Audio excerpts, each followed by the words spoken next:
aujourd'hui.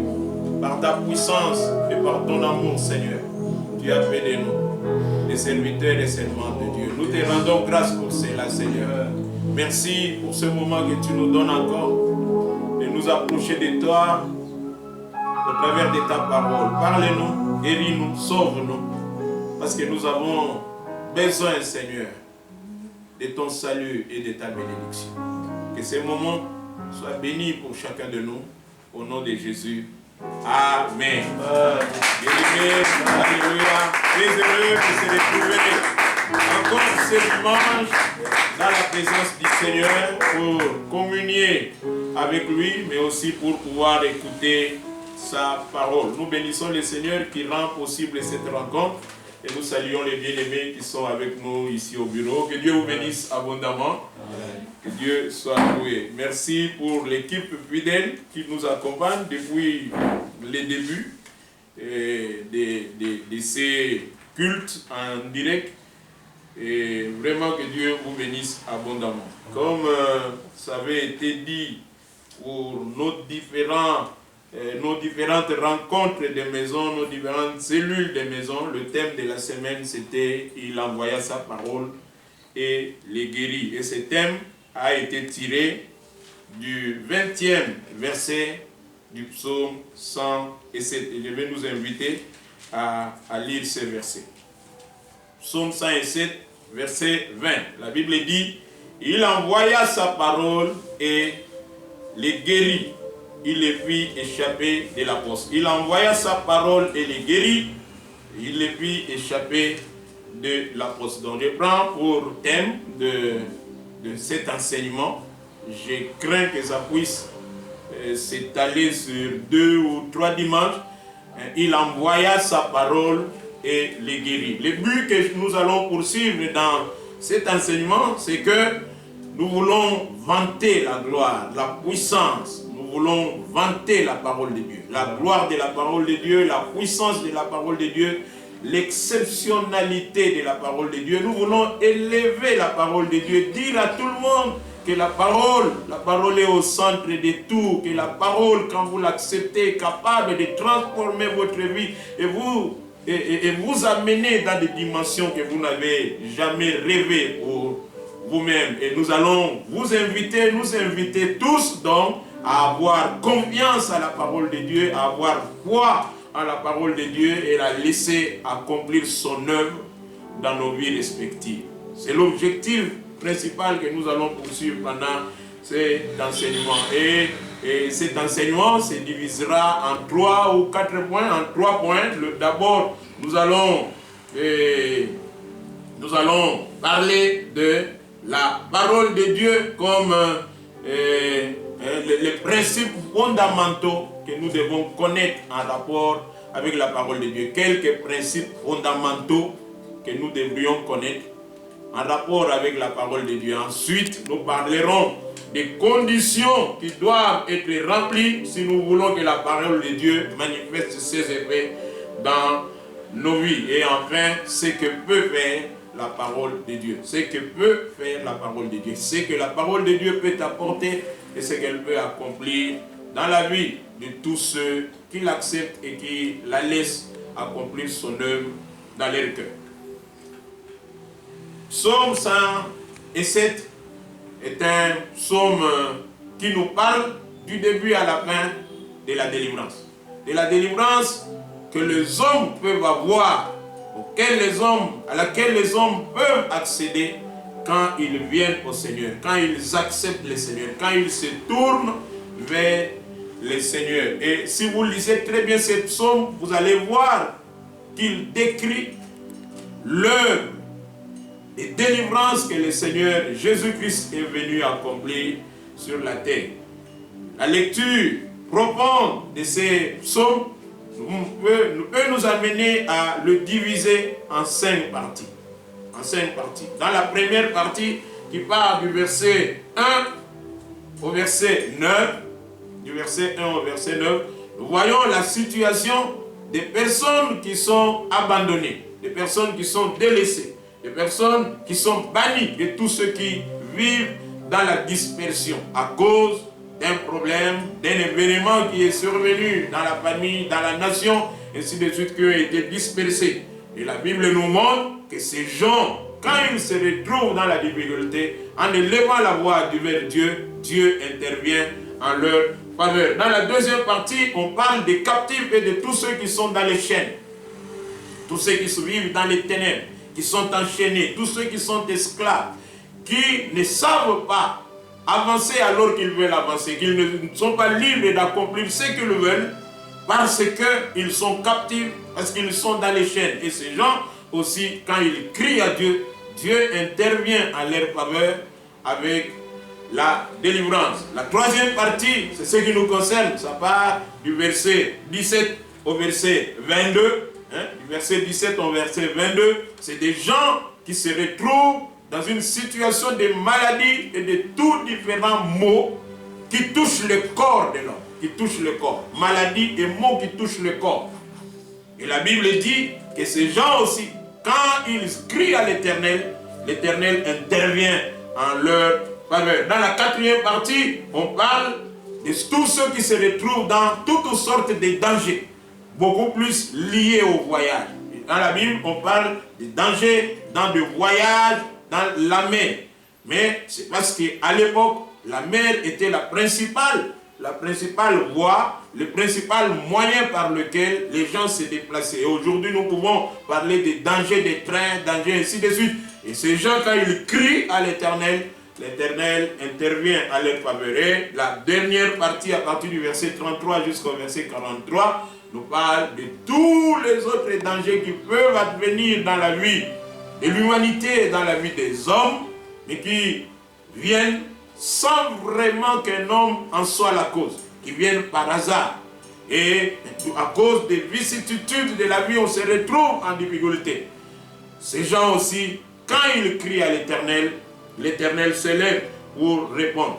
Vous allez voir en lisant ces chapitres, ces psaumes, que en beaucoup de reprises, en beaucoup de gens, ces gens manifestent une bonne attitude.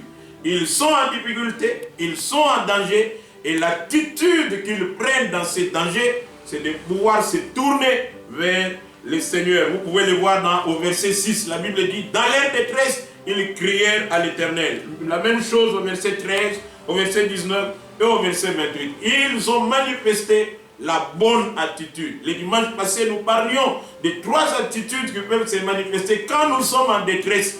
Il y a qui se recroquevillent sur eux-mêmes et qui entrent dans des inquiétudes. Il y a d'autres qui vont consulter les diables et les puissances des ténèbres. Mais la bonne attitude consiste à se tourner vers le Seigneur quand nous sommes dans une situation de détresse. Et ces gens dont la Bible nous parle ici dans Psaume 19 manifestent la bonne attitude, celle qui consiste à crier vers l'Éternel, à se tourner vers l'Éternel. Frère, je ne sais pas qu'est-ce que vous êtes en train de vivre, quelle est la situation que vous êtes en train de traverser, mais je vous invite à crier vers l'Éternel. La Bible dit, quand un malheureux crie, l'Éternel entend et il les délivre de son angoisse, de toutes ses prières.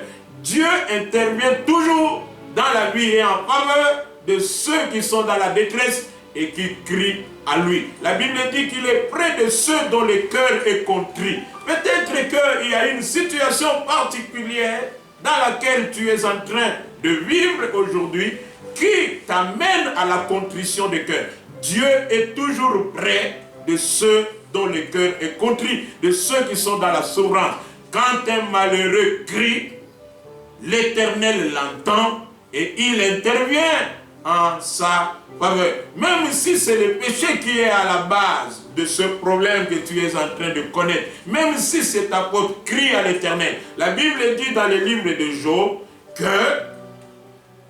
les amis, tous les hommes ont droit à la pitié de leurs frères, même si ils avaient abandonné la crainte de l'Éternel. Ça, c'est Dieu qui le dit et c'est une recommandation aux hommes. À combien plus forte raison, s'il le demande aux hommes, combien lui-même n'interviendrait pas en faveur de tous ceux qui, dans une situation de détresse, sont en train de crier vers lui. Criez à l'Éternel dans votre situation, je vous assure, il vous entendra, il libérera sa puissance en votre faveur et il va vous sauver. La Bible dit ici, il envoya sa parole et les guérit. Les gens se retrouvent dans une situation de souffrance et comme j'ai dit, des maladies. Ici, on parle particulièrement d'une situation de maladie et de différents maux qui touchent le corps. Au verset 17, on nous montre que ces gens se retrouvent dans cette situation à cause de leurs péchés. Mais je ne sais pas pourquoi vous avez cet handicap, ce problème qui vous tourmente aujourd'hui. Peut-être qu'il n'y a pas péché, mais parce que c'est une situation de maladie, c'est versé. Si vous y attachez, cette portion de la parole, si vous l'appliquez dans votre vie, Dieu s'élèvera, Dieu interviendra et il vous guérira. Ils ont crié dans cette situation de souffrance. La Bible dit que l'Éternel a envoyé sa parole et il les a délivrés. A envoyé sa parole et il les a guéris.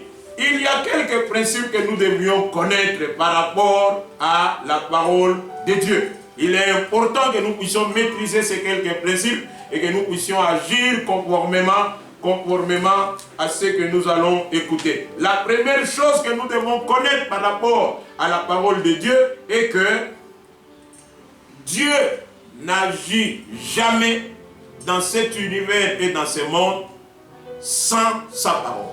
Dieu n'agit jamais dans ce monde, dans cet univers.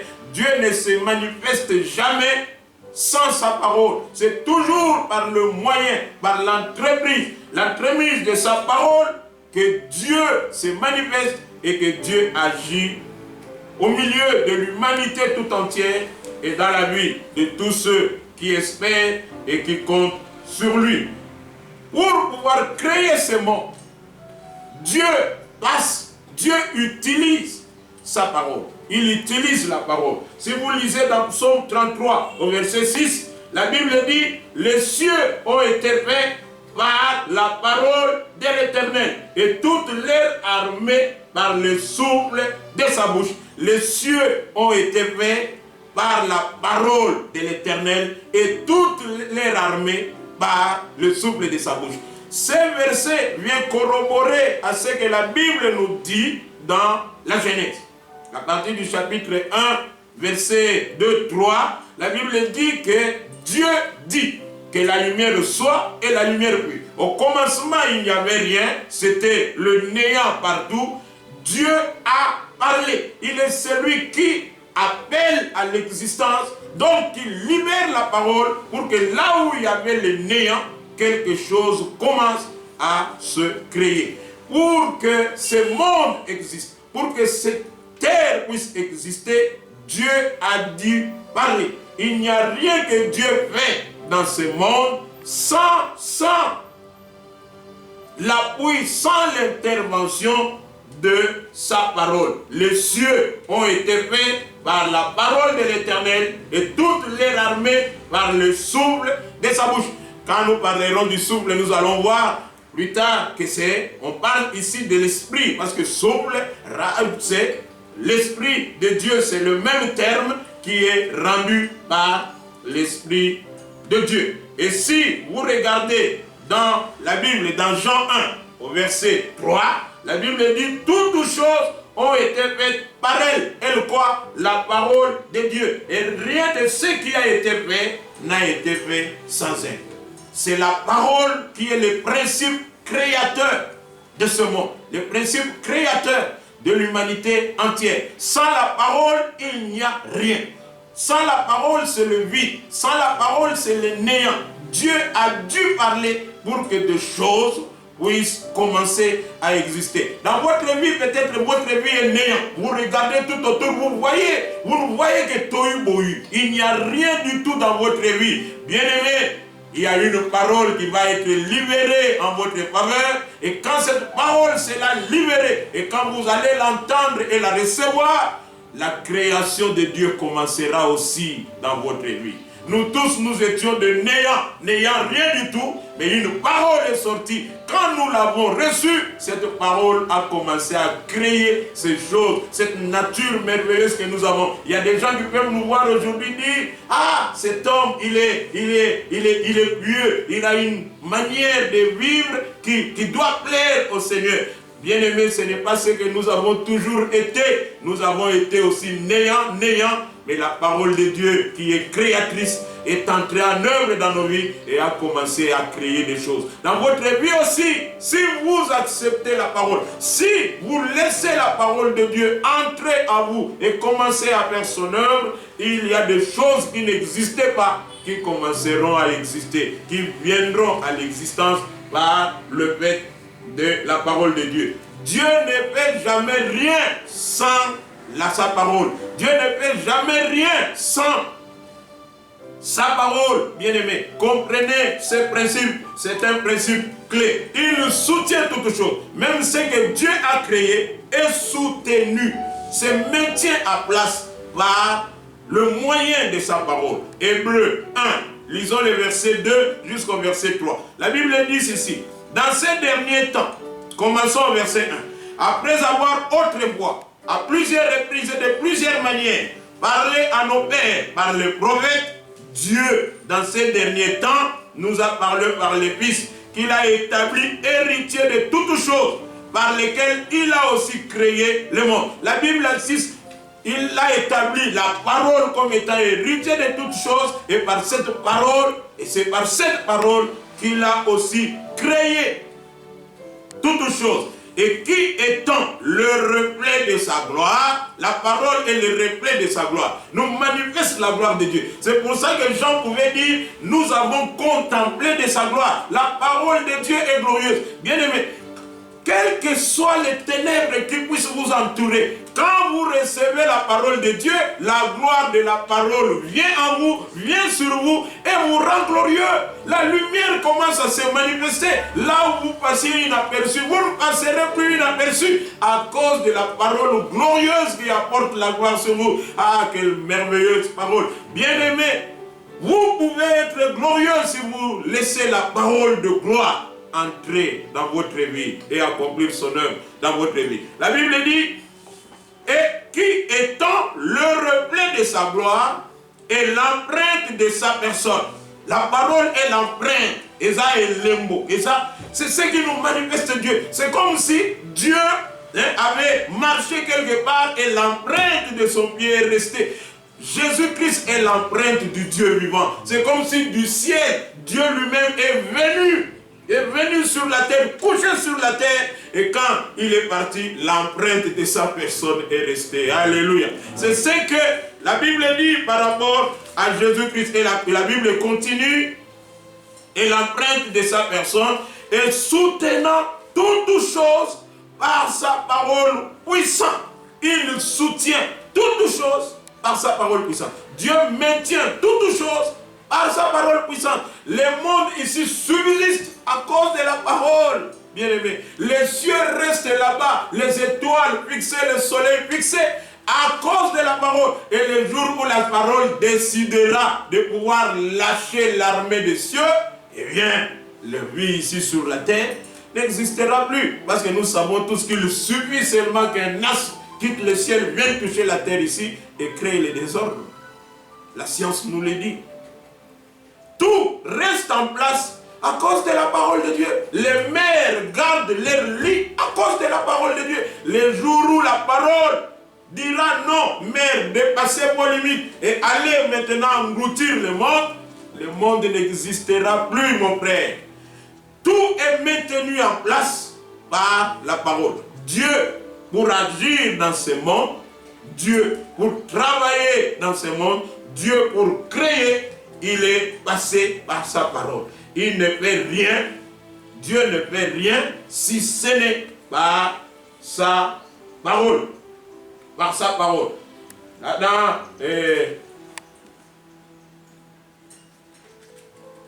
Dans la parole vivante, on dit que c'est une parole d'autorité. Dans la version parole vivante. Une parole autorité. Deuxièmement, la puissance créatrice de Dieu est contenue dans sa parole et son esprit. La puissance créatrice de Dieu est contenue dans sa parole et dans son esprit. C'est ce que nous voyons, il dit dans Psaume 33, le verset 6, les cieux ont été faits par la parole de Dieu et toutes les armées par le souffle de sa bouche. Quand la Bible parle du souffle de la bouche de Dieu, la Bible parle de l'esprit de Dieu. L'esprit n'agit jamais tant que la parole n'a pas été libérée. L'esprit n'opère pas là où il n'y a pas la parole. C'est d'abord la parole qui est libérée, et quand la parole est libérée, elle vient avec la puissance de Dieu pour pouvoir se matérialiser. Jésus a dit dans Jean 6, verset 63, partie B, il dit, les paroles que je vous ai dites sont esprit et vie. C'est-à-dire que dans les paroles qu'il libérait, il y avait déjà la puissance du Saint-Esprit. Dans la parole qui est libérée, la parole que nous avons l'habitude d'entendre, cette parole contient en elle la puissance de Dieu, la vie même de Dieu. C'est pour cela que celui qui reçoit la parole de Dieu, celui qui reçoit la parole de Dieu, reçoit la plénitude de la vie, de la vie de Dieu. L'Esprit de Dieu agit là où la parole est libérée. L'Esprit agit là où la parole est prêchée. Pas la parole d'un homme, mais la parole de Dieu, la parole de l'Évangile. Lisons dans 1 Pierre 1.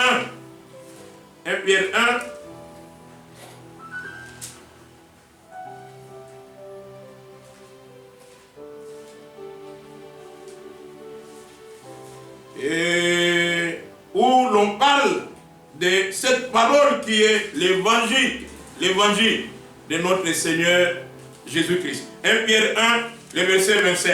La Bible dit ceci.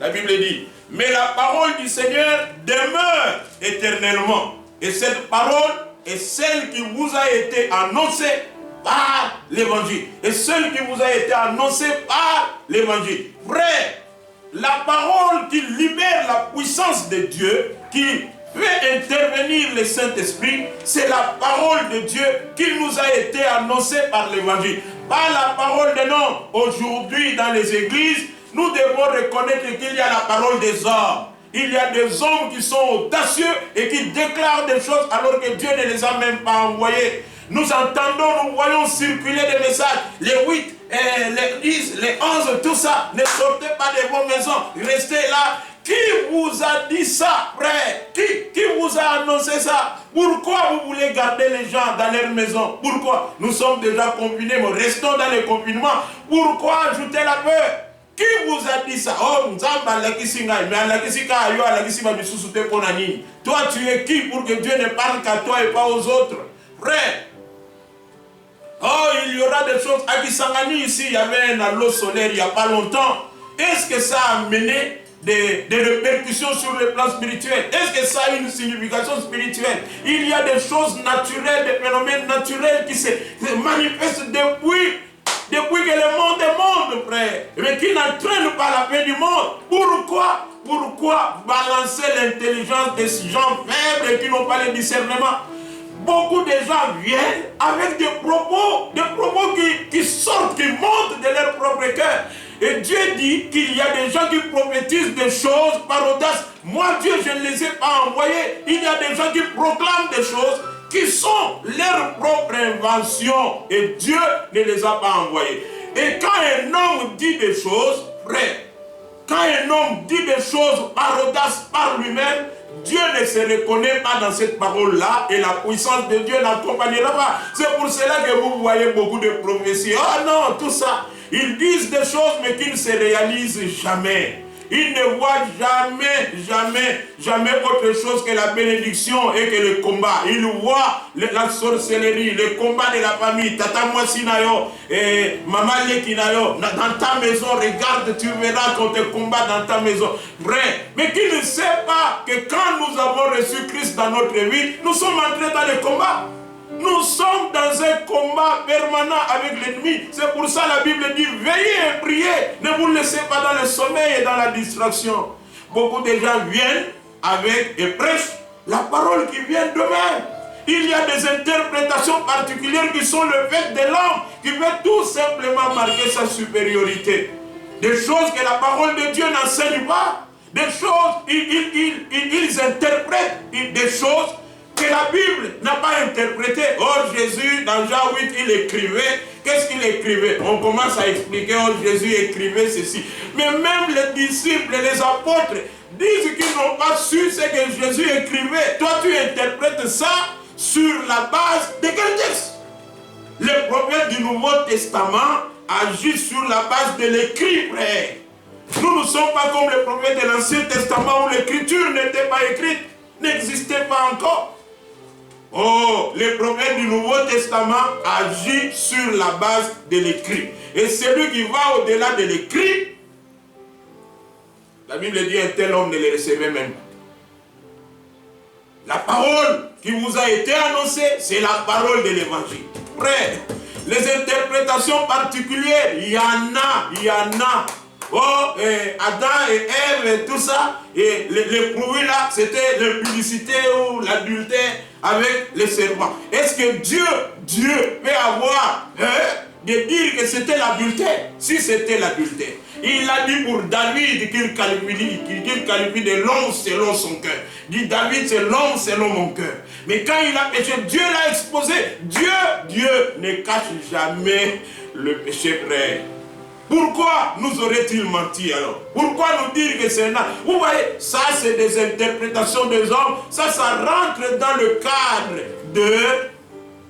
de la séduction qui va être générale en ces temps de la fin. Et nous sommes en plein dedans. Et il y a beaucoup de gens qui se retrouvent dans ces histoires. Interprétation particulière et propos de l'homme qui viennent de l'homme. Il y a de ces enseignements qui se donnent dans les églises qui sont des enseignements du diable. Des enseignements du diable. Le diable se crée dans des enseignants en ces temps de la fin pour pouvoir amener beaucoup de gens derrière lui. La Bible dit clairement, le premier il dit non, il y aura des doctrines, des démons qui vont être répandus dans le monde en ces temps de la fin. Mais Pierre insiste ici que la parole qui vous a été annoncée et la parole à laquelle nous sommes invités à avoir confiance, c'est la parole de l'évangile. Et elle est simple. Les gens n'aiment pas la simplicité de l'évangile. Cet évangile vous invite à vous repentir de vos péchés et à croire en Jésus-Christ qui est mort comme une victime propitiatoire pour vous, qui est mort à votre place et qui est ressuscité pour que si vous placez votre confiance en lui, vous puissiez recevoir la justification et la vie qu'il promet à ceux qui placent leur confiance en lui. Frère, l'évangile est simple. Restez dans l'évangile et n'allez pas, ne suivez pas ce que nous rencontrons dans le monde. Aujourd'hui, la puissance créatrice de Dieu est contenue dans sa parole. Et que cette puissance, quand elle est libérée, elle libère aussi la puissance du Saint-Esprit. Quand la parole de Dieu est libérée, la puissance du Saint-Esprit est aussi libérée. Oh, quel que soit ton problème. La Bible dit, dans leur détresse, ils ont crié, Dieu a envoyé sa parole et les guérit. Il a guéri par la parole, par l'entremise du Saint-Esprit, de la puissance du Saint-Esprit qui accompagne la parole et qui a agi en leur faveur. Je termine. Quand Dieu veut intervenir dans la vie d'un homme, troisièmement, quand Dieu veut intervenir dans la vie d'un homme, il lui envoie la parole. Quand Dieu veut intervenir dans la vie d'un homme, il lui envoie sa parole. Quand Dieu veut sauver un homme, il lui envoie la parole. Dieu voulait sauver Corneille. Il a dit, invite Pierre qu'il vienne t'annoncer la parole. Pierre est venu, il a enseigné et le Saint-Esprit est descendu. La vie a été donnée à Corneille et à toute sa maison. Quand Dieu veut visiter quelqu'un, il lui envoie sa parole. Frère, je ne sais pas quel est ton problème et ta situation. Aujourd'hui, je vais me limiter ici parce qu'il va faire 30 minutes. Je vais me limiter ici. Je termine par ce message. Je ne sais pas quel est ton problème. Je ne sais pas dans quelle situation tu te trouves.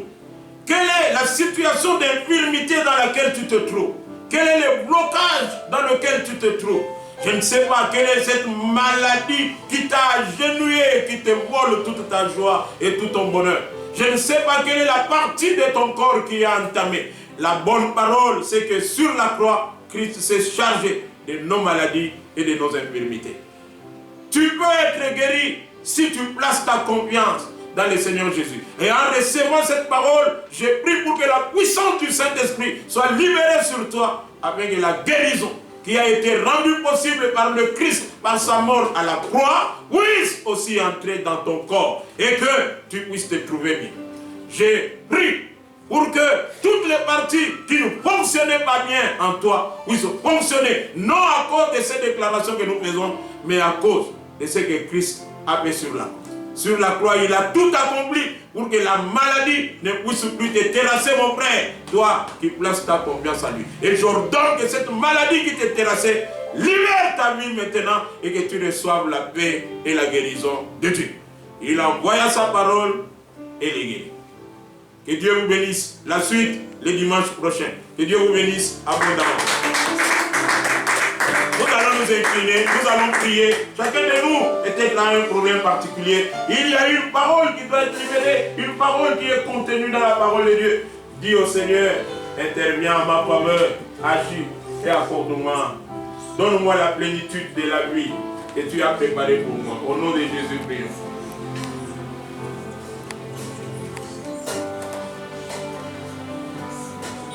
Oh Seigneur.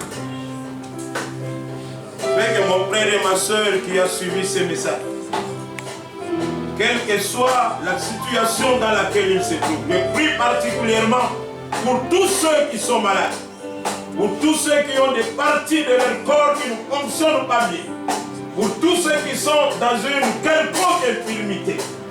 Oh Seigneur, que par cette parole qu'ils ont reçue, la puissance du Saint-Esprit entre en œuvre, Jésus, pour leur apporter la guérison, leur apporter la joie et la paix. Que Père, que ton nom soit glorifié dans les rues. Toi maladie, toi infirmité, je t'ordonne de libérer la vie de mon frère et de ma soeur. Au nom de Jésus-Christ de Nazareth, que la grâce de Dieu puisse se manifester pleinement dans la vie des enfants de Dieu. Merci Seigneur, merci pour ce bon moment que nous venons de passer ensemble avec toi. Merci pour ce moment de la parole. Continue à accomplir ton œuvre dans la vie des frères et des sœurs. Au nom de Jésus-Christ. Amen.